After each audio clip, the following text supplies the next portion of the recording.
Good evening.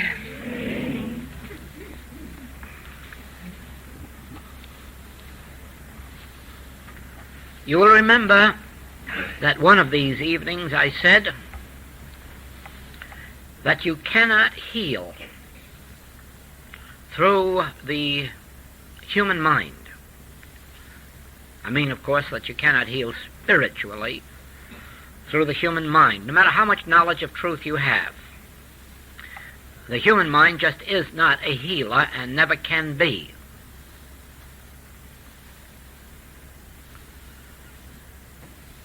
You can do some mental healing with the human mind, but that's not in the nature of healing. That is merely in the nature of changing one physical condition into another physical condition. It is not bringing about a change of consciousness that results in a permanent harmony. Spiritual healing cannot be accomplished through the human mind. Spiritual healing is accomplished when some measure is attained of that mind. That mind that was in Christ Jesus, it is called, or you might call it spiritual consciousness or illumined consciousness, divine consciousness, Christ consciousness, or the Orientals call it the Buddha mind.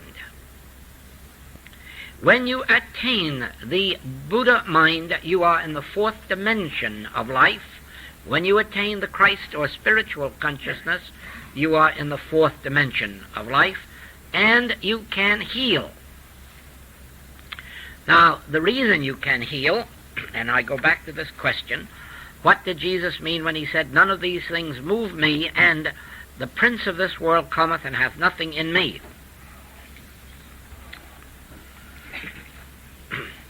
The human mind looks upon evil in every form as power. And the human mind is always set to destroy evil, to battle it, to overcome it, to fight it, to treat it. And of course it can't. That's why the human mind can't heal. The human mind is made up of the belief of two powers. And the human mind is always trying to use the power of good to overcome the power of evil. And there is no healing in such a consciousness. But the attainment of even a measure of spiritual consciousness reveals that evil is not a power. Thou, Pilate, couldst have no power over me. Or, to the paralyzed man, what did hinder you? Pick up your bed and walk. Or, to the blind, open your eyes. Do you see in that?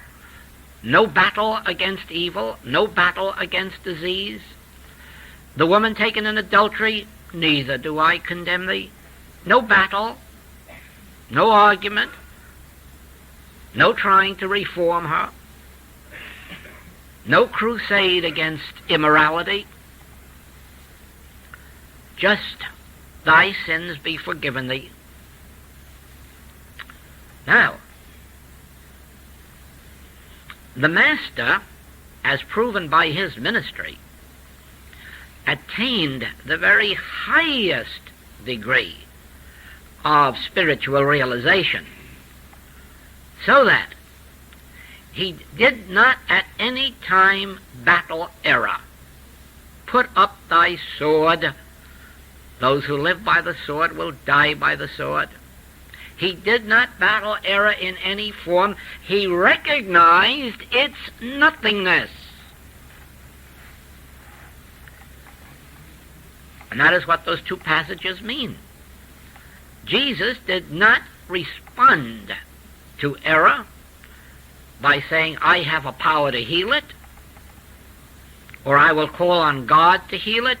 Even at the tomb of Lazarus, he said, "I do not have to pray." Why? There is no such thing as truth overcoming error. There is no such thing as the immortal overcoming the mortal. This is all a part of the very humanhood that has to be overcome, this belief in two powers. And for centuries upon centuries, people have been trying to use the power of God to overcome the errors of this world, and the errors of this world keep increasing. Yet they don't seem to learn what Robert Frost learned, that you can pray up to God and bring to Him all the miseries of this earth, and God just isn't there. Now, 3 times in the history of the world, the revelation has been given regarding the nature of evil. In Gautama the Buddha's search for that which would overcome the evils of earth, sin, disease, death, and poverty, the revelation that was given to him under the Bodhi tree was, this is all illusion, not reality. And he immediately began a healing ministry, not based on having God do something to disease, but based on the awareness that if you can see it, hear it, taste it, touch it, or smell it, it's illusion. Therefore, it's not to be battled or fought or overcome. It is to be recognized for its illusory nature. Thereby he healed. Christ Jesus, 500 years later, came to the same identical awakening. Put up thy sword. Resist not evil. Resist not evil. Why? It isn't power. Your acceptance of it as power and your battling of it perpetuates it. Only in the degree that you can say, what did hinder you? And not try mentally to reach out and heal somebody. Only in that degree can you be a spiritual healer. The moment you concern yourself with healing somebody or changing their condition of mind, body, or pocketbook, you're in the dream with them, and it's the blind leading the blind. It is only in the degree that you can rise in spiritual awareness to behold the illusory nature of evil that you can heal spiritually. Now, there are 2 major revelations in the message of the infinite way.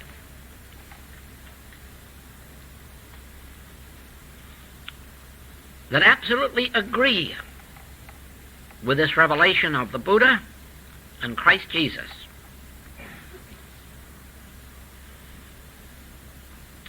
And it was given to me long before I knew the teachings of either of these.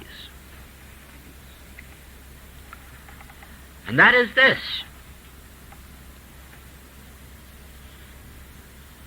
evil, error in any form, has its source in an impersonal cause, if you want to call it that, although it's not really a cause because it has no effect. Source, I would say. All evil has its rise in an impersonal source. And that impersonal source is the universal belief in 2 powers. This is where we get all evil. You lose evil out of your life in proportion as you rise to a place in consciousness where you recognize that God is spirit and that spirit alone is power. That there is no power aside from spirit. Not that there isn't a claim of material power and mental power in the human world. But remember, you can't change that until you get above the material and mental levels into the spiritual And it is here that you recognize the illusory nature of so-called evil powers. Now, the Hindus, who had the best opportunity of any people in all the world to be the spiritual lights of the world, not only lost that opportunity, but they lost their entire demonstration through a misinterpretation of Buddhist teaching. They taught, as they do now, that this world is an illusion and your body is an illusion. And that's why they don't bother to heal it, don't want to heal it spiritually.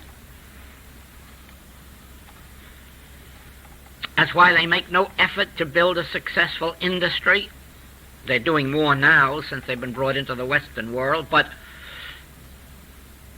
it's certainly against their religious principles to be concerned about money or industry or modernizing their cities or water supply. Why? Because to them it's all an illusion. This isn't true.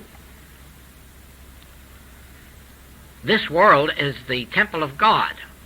The illusion is in our sense of this world. We entertain an illusory sense of the world. The world itself is an illusion. God never created an illusion, and God did create a world. And since there are not two creators, there can't be two worlds. There is only one world, but it's a world that in our human sense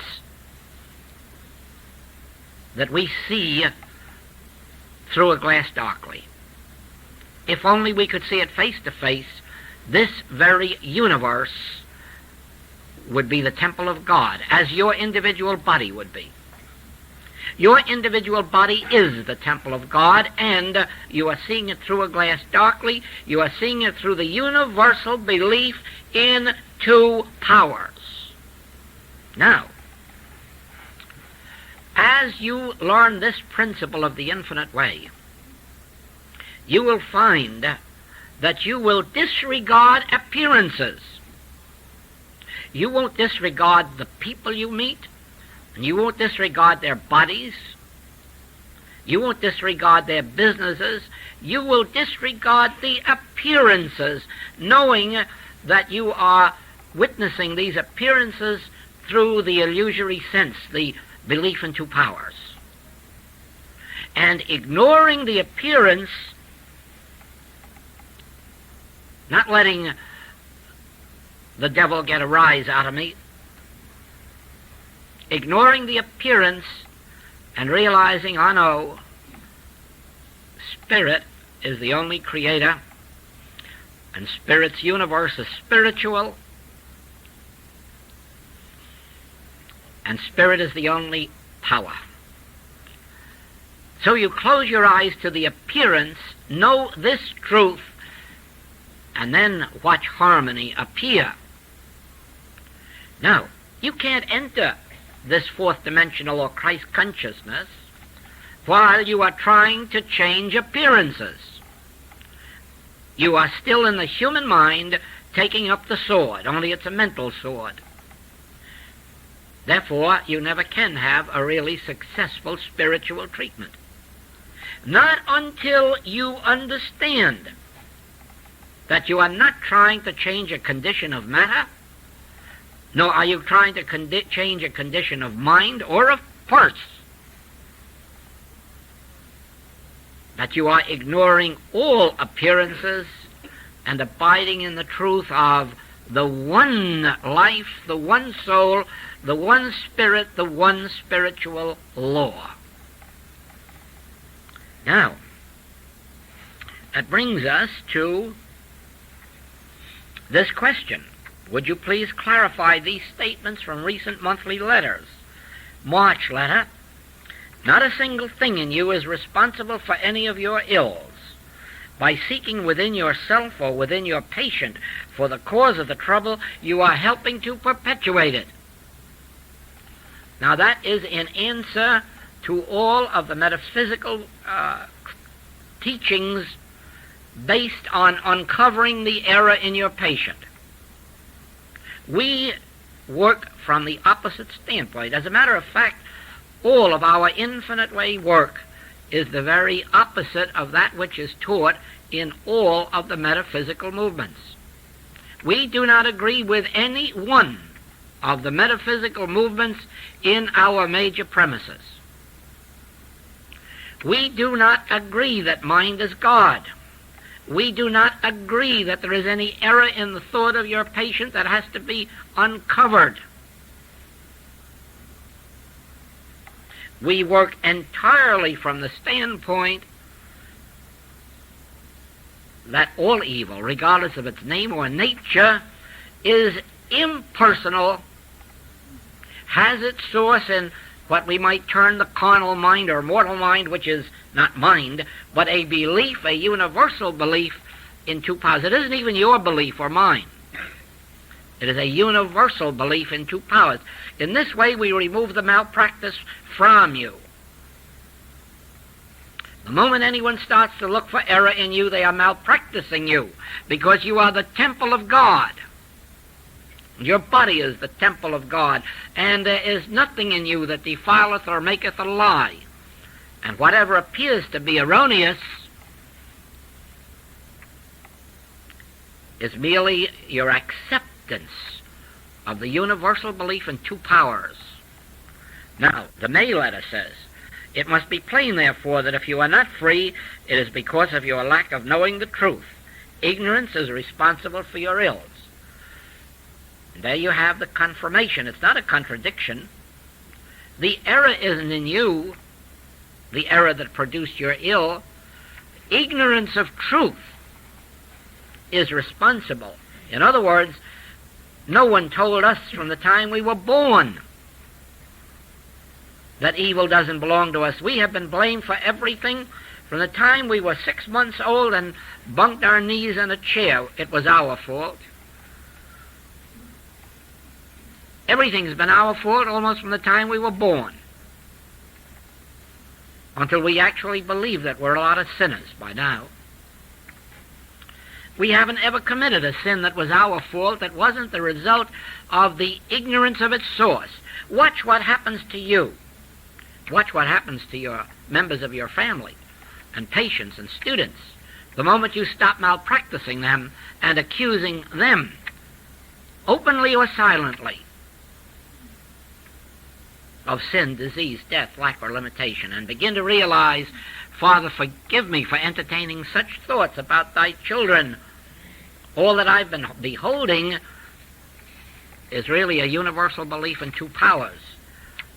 And they're not to blame for that. Father, forgive them. They know not what they do. They weren't taught.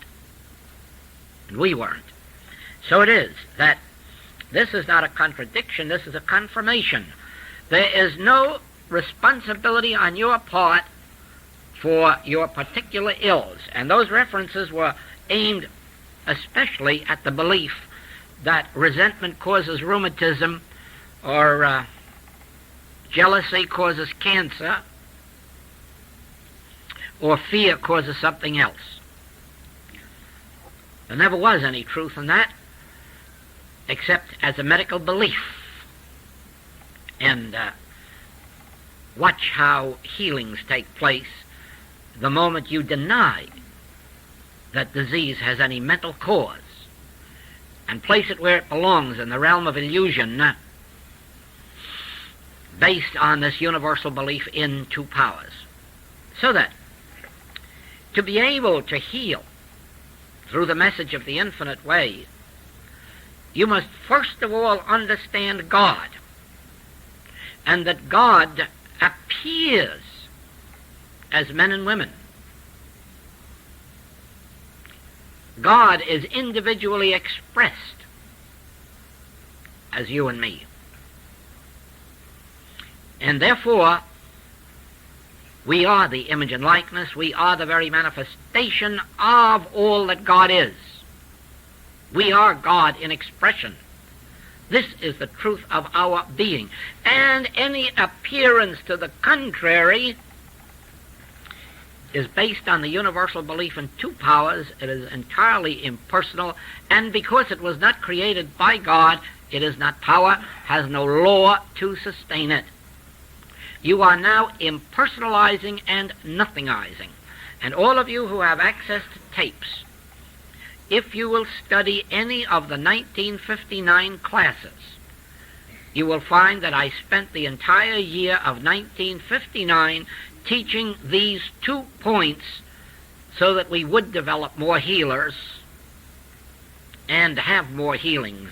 And actually we have had more of both ever since 1959, when it became clearer to our students what specific principles we are working with.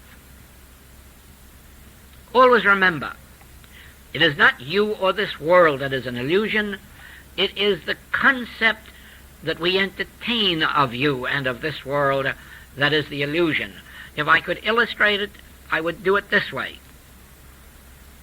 An illusion cannot be objectified. Now take that into your thought for a minute and see if you can prove me wrong. See if you can objectify an illusion.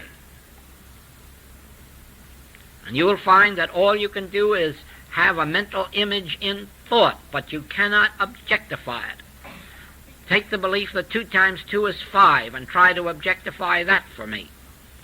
Try to take the sky that sits on a mountain and objectify that. Try to take the ocean out in the desert and objectify that. Or that great big city off in the distance in the desert and objectify that. You never will make them other than what they are. Mental images in thought. Illusory in nature, therefore having no substance, cause, law, or reality. And the moment you begin to perceive that the evils of this world are mental concepts which have their basis in the belief that there are 2 powers, you begin to see the dissolving of these false appearances. Firstly, because you're not battling them. Try to go in and battle that water on the desert. Try to go in and fight your way through that city on the desert. Tear down its walls. You'll drive yourself mad. Fighting with something that doesn't exist. And when you try to fight disease, sin, lack, limitation, believe me, you are fighting an illusion. And as long as you're in the 3rd dimensional mind, the mind that has 2 powers, you just can't help resisting evil. It is only when you come up higher, come up into this higher attitude and altitude of consciousness and begin to perceive the illusory nature of appearances, that you will not fight, you will not battle, you will sit back in meditation and say, "Speak, Lord, thy servant heareth." And then you will receive impartations from within. Sometimes the very voice says, "Knowest thou not this is my Son in whom I am well pleased?" And here you would think you were sitting beside a dying person.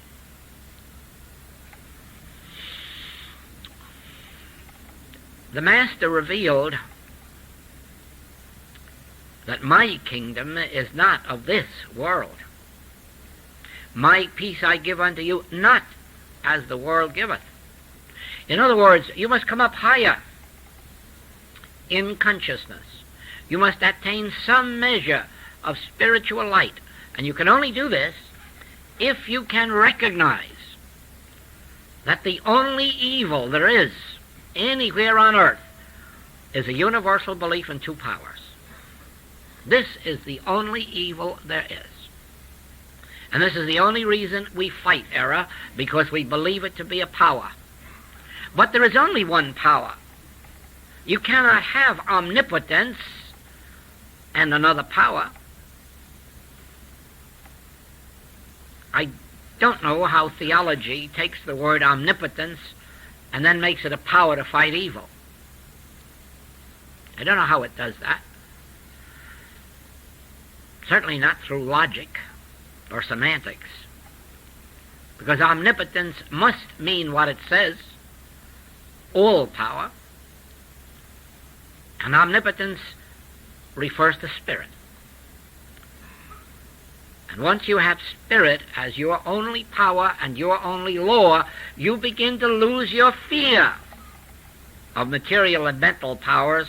You do not battle, you do not struggle, you sit back peaceably in the realization of thy kingdom is come on earth as it is in heaven. Of course it is.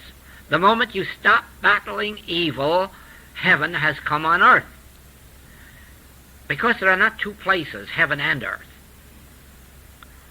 The earth is heaven when you have overcome the belief in two powers.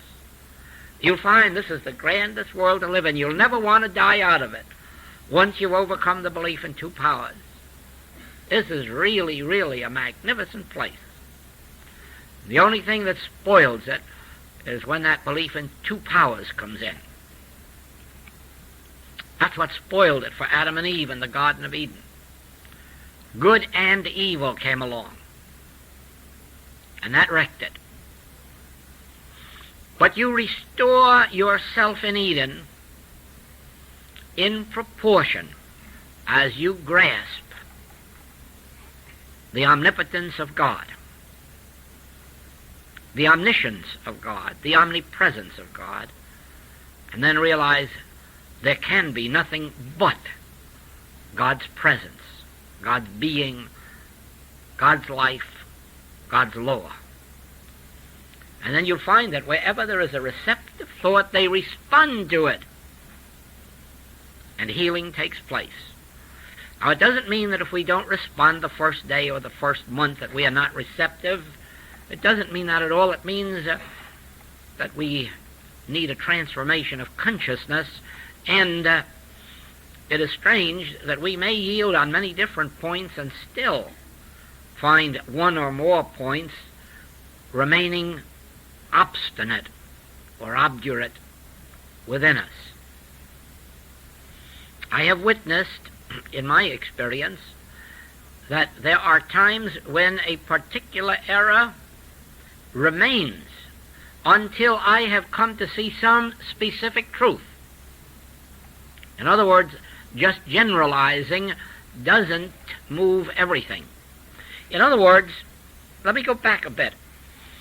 When this was first revealed to me, that the metaphysical world was working upside down in personalizing evil, I very soon discovered that about 80% of all the claims that were brought to me were quickly met. I had to work hard with the remaining 20%, and some of those, of course, never did yield. Then I caught the light of why. Let us take, for instance, the flu season, the season for influenza. And a lot of people catch cold, have grippe, flu. But I no need to tell you that nobody committed any crime to catch cold. They were merely victims of that universal belief in infection and contagion. It had nothing to do with them whatsoever. And therefore, healings of any of those seasonal ills, in most cases, should be instantaneous. Why? Because even in the metaphysical world, it must be recognized that nobody has to do anything to catch a cold or get the flu, that it's absolutely an impersonal affliction.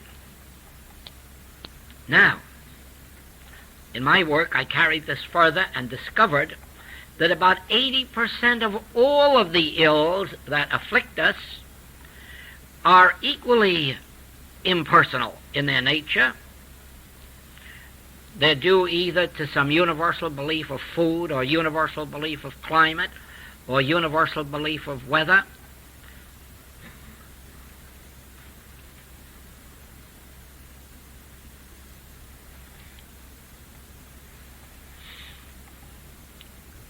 And you watch with almost all of the ills of mankind, and you will find that this work will bring forth very close to 80% of very quick healings.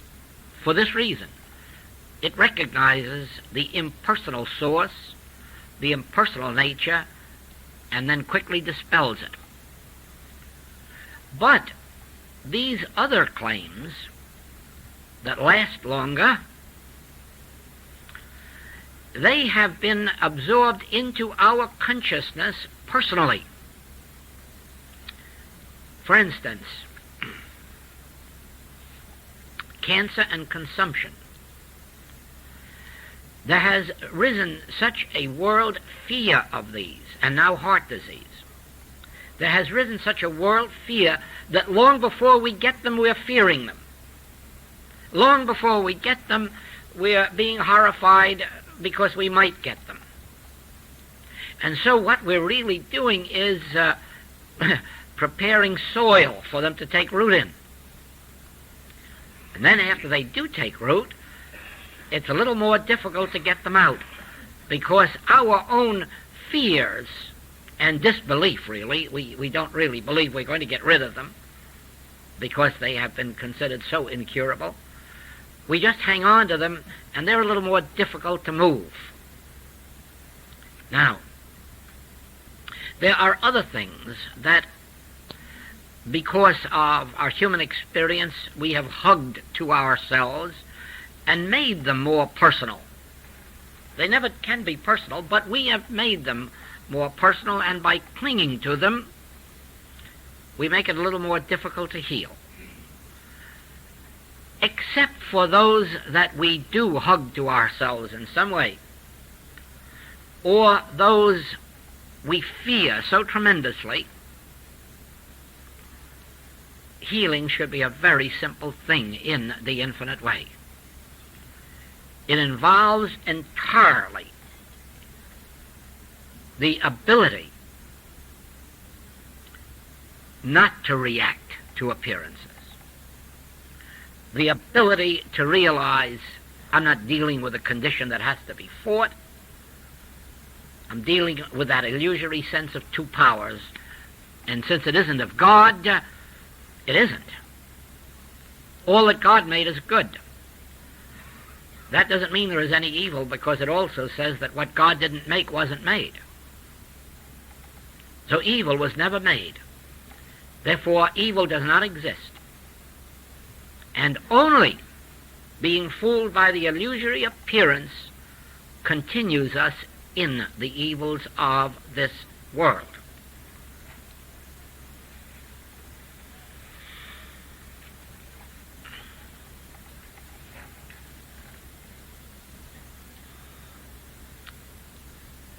Let us see now where we are. I am the practitioner, and you are presenting to me an appearance. Sin, disease, death, age, lack, limitation, infection, contagion, wars, accidents, call it what you will.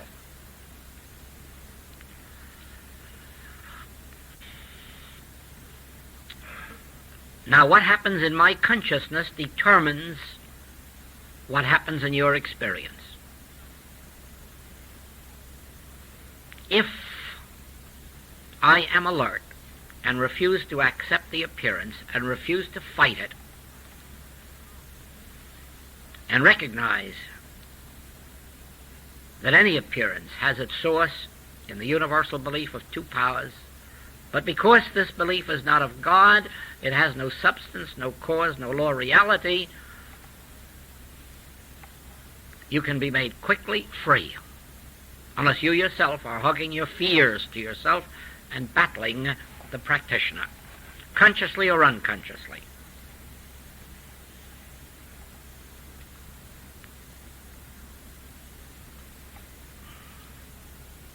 You know, Mrs. Eddy must have had a tremendous vision when she wrote, "Treat a belief in disease as you would sin, with sudden dismissal."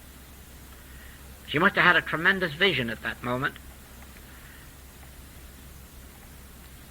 And had that been the principle of healing in her writings, you'd have the greatest healing mission in the world on earth. It was only when they began to battle mortal mind and look to uncover the error in your thought that it wasn't possible to treat a belief in disease with sudden dismissal. If you can treat a belief in disease or sin with sudden dismissal, in the realization that it is not of God, you'll see how quickly you will have healings.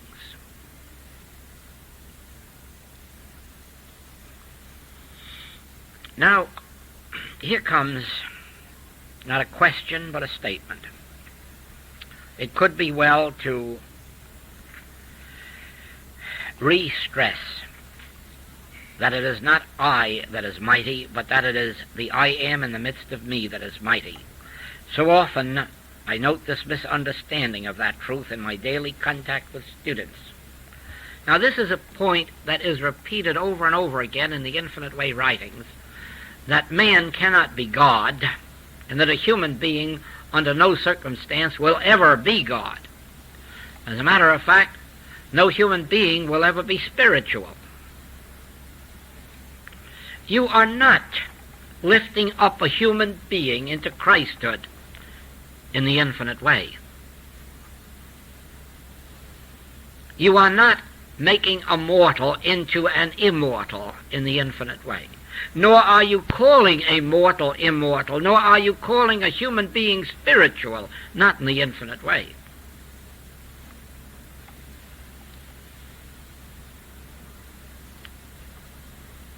The I that I am is God. And nowhere in the writings does that say Joel is God. Nowhere does it say in the writings that Joel is God. It says that God is I am, and that is the I am that I am. And this results in the death of the human. Not the spiritualization of the human, the death of the human. And the rebirth as spiritual identity. This also has been written in our writings, that if you say, I am God, or I am spirit, or I am spiritual, you are mistaken. I think it says somewhere that you're lying.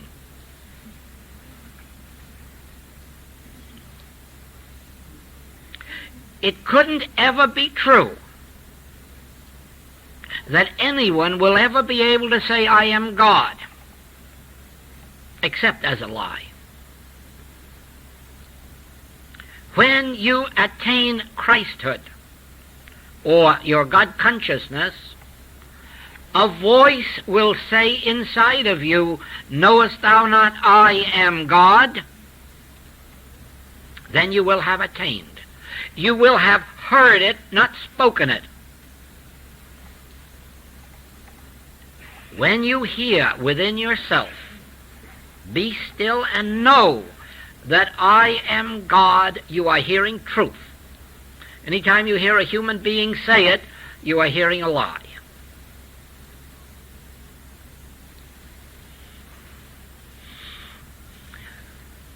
The Master, when in the Spirit, could say to his disciples or the multitudes, I am the bread and the meat and the wine and the water. And when a teacher receives spiritual illumination, they can say, my peace restores harmony unto you. My grace restores harmony unto you. My presence goes with you. Because they are not saying that Joel's presence goes with you. They are not saying to you that Joel's grace is blessing you. They are saying my. That's quite different. quite different. There is an absence of Joel and the presence of the I that I am.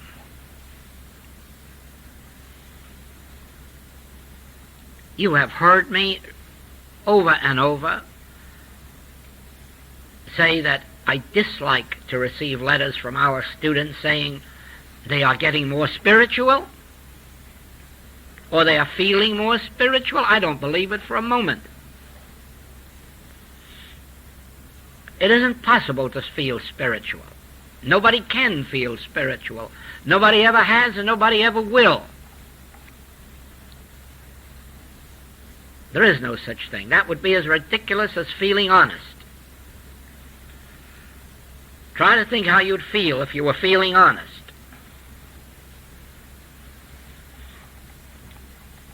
You'd probably hire a policeman to watch you. You can't feel honest, you can't feel moral, you can't feel righteous, you can't feel spiritual without being a hypocrite.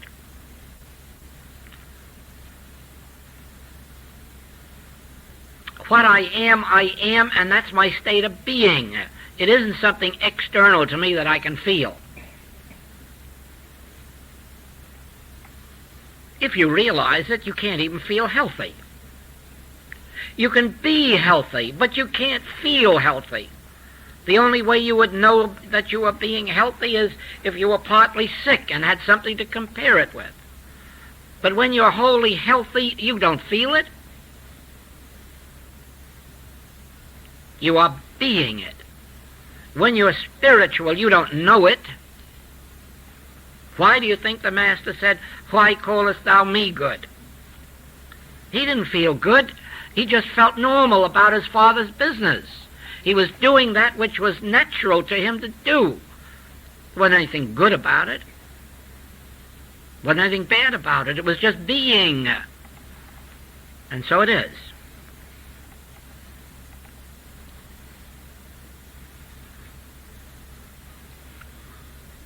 Nobody has ever felt moral. Nobody I ever met, anyhow. You can be it, but you certainly can't feel it without having something to compare with. So it is. The human being cannot be spiritual, and the human being cannot be God, and the human being cannot be Christ. But in proportion as the human being dies, Christhood is more and more revealed. More to the onlooker than to the individual.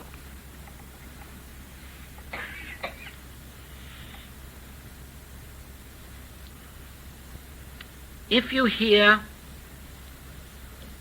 within you, "Thou art my Son, in whom I am well pleased," be still and know that I am God. Knowest thou not that I am God? Knowest thou not that thou art my beloved? When you hear these things, you are hearing aright. That gives you no privilege to say them, because in the saying of them you reverse their meaning. You are trying to take a human being and immortalize them, and it can't be done.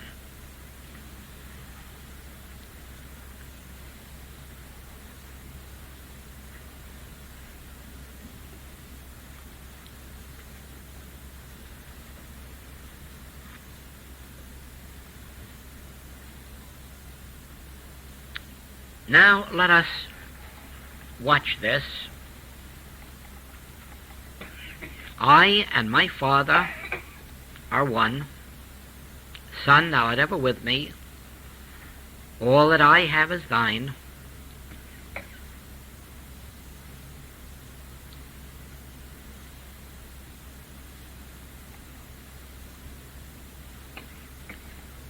And as we look out from this consciousness, we realize that God constitutes this universe. God is the substance. Spirit is the substance of all form. Not the forms you see with your eyes, because you do not see spirit with your eyes. You see this mental concept based on the belief in two powers.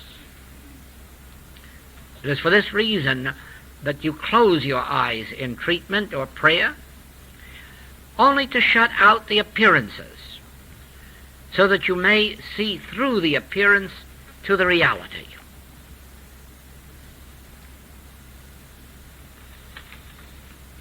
If you keep looking at the appearance, you will want to change it. If you try to change the appearance, you will be battling. You will be fighting the appearance. You will be taking up a sword, physical or mental.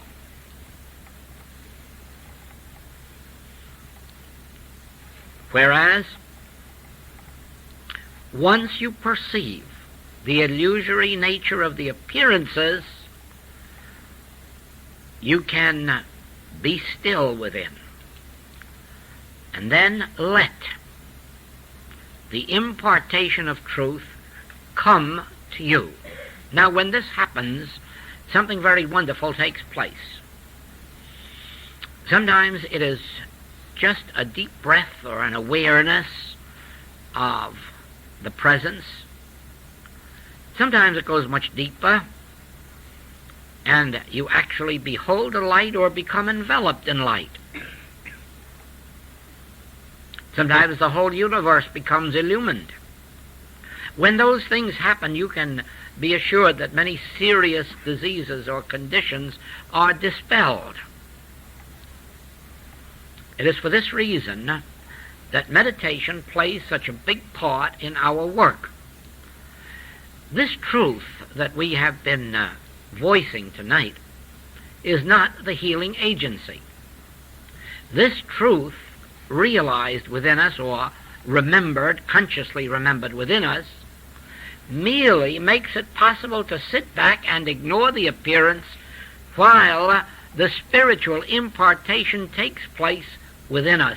And this it is that is the healing consciousness. The letter killeth.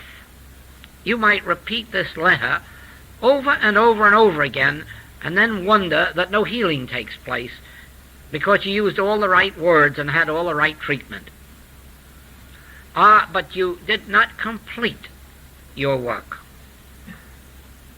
Your work really was to remember these basic principles so that you could lose your fear of appearances, settle back, and receive the spiritual impartation that results in healing. Now, if you meditate frequently, if you make prayer and meditation your way of life, you will evolve into a state of consciousness that doesn't have to sit back with every call for help and go through the routine of treatment. In other words, you will be living in this consciousness, living in it so completely that when the call comes, you can dismiss it instantly, because you are in that spiritual consciousness. Now, even though we begin with periods of meditation that may be only 10 seconds, 20 seconds, by the continuous practice of meditation, we eventually get to the place where a meditation can last 2 or 3 minutes. A person who can meditate for 2 or 3 minutes is very, very advanced. Very advanced. There are not many who can achieve 3 minutes of meditation, although there are lots of people who sit for 2 or 3 hours. Why, I'll never know, unless it is to hypnotize themselves.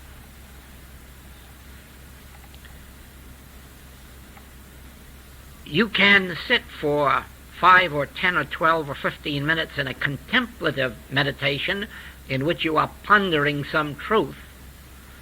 But then when you stop and say, "Speak, Lord, thy servant heareth," you'll find that 20 or 30 seconds is an eternity. And that's about as long as it takes for your meditation, until through constant practice you may eventually get to that place where you can maintain a meditation for 2 or 3 minutes. By the time you're there, you can repeat that a dozen or 20 or 30 times a day and find yourself living in a continuous state of meditation, hardly ever coming out of it.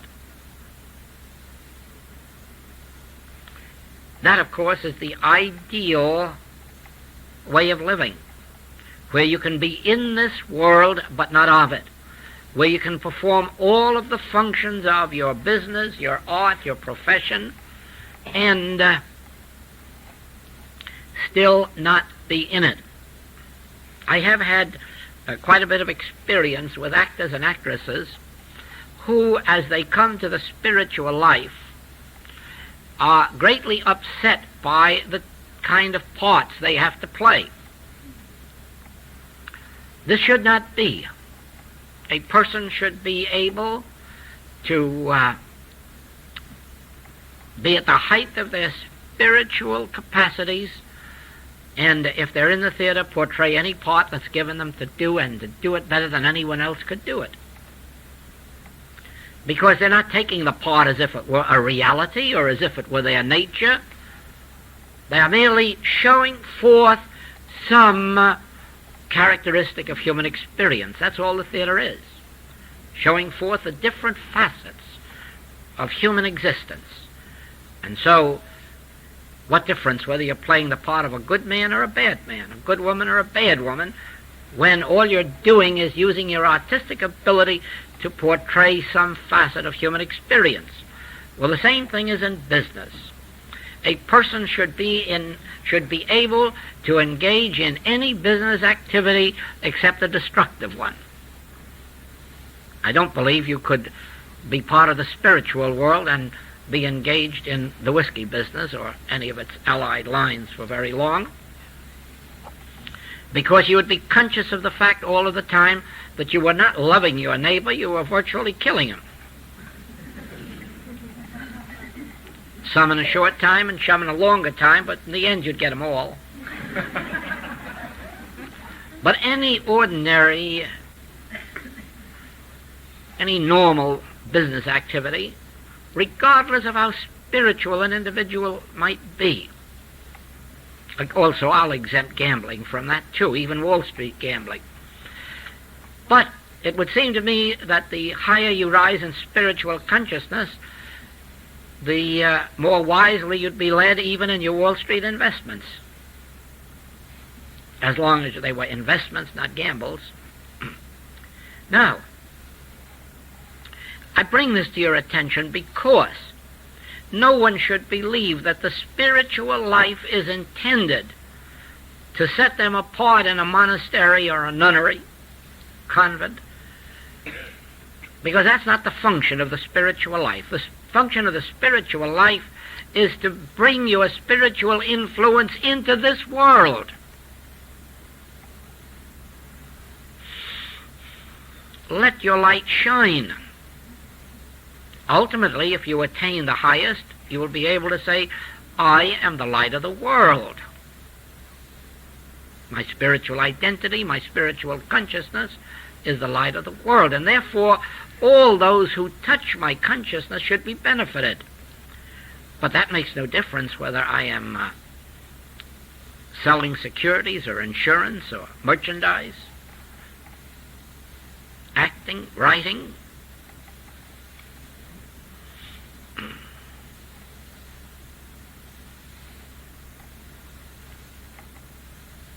Person in law might have to change the nature of his law business to stay in this life. It's another one of those things allied to the whiskey industry.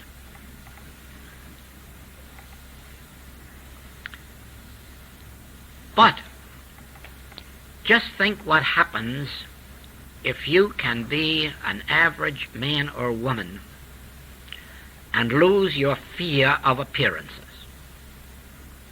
in the realization of God as the only power. Think what an influence you can be on this earth, anywhere that you may be called upon to move, without uttering a word of this, without ever saying it to a soul. Just walking about on earth in the conscious realization, you are the temple of God. and then every bit of evil that the world presents to you, to be able to smile at it and dismiss it. That really is the function of this work, to enable us individually to rise so high in consciousness that we recognize God as the central theme of this universe and all evil as merely the belief in two powers, absolutely impersonal belief in two powers, and thereby nothingize it. I repeat, those of you who have the opportunity to hear any of the 1959 classes again, please do it, because each one of those classes drills into us this impersonalization of evil and the nothingization of it. This is the first Saturday night in 16 years of classwork that I can truthfully say I'm sorry. With every class, Saturday night has been my joy. I've been released from something terrific. But tonight is an exception, the first one in 16 years. Tonight I feel that if we could go on for another week, something great would happen. Thank you.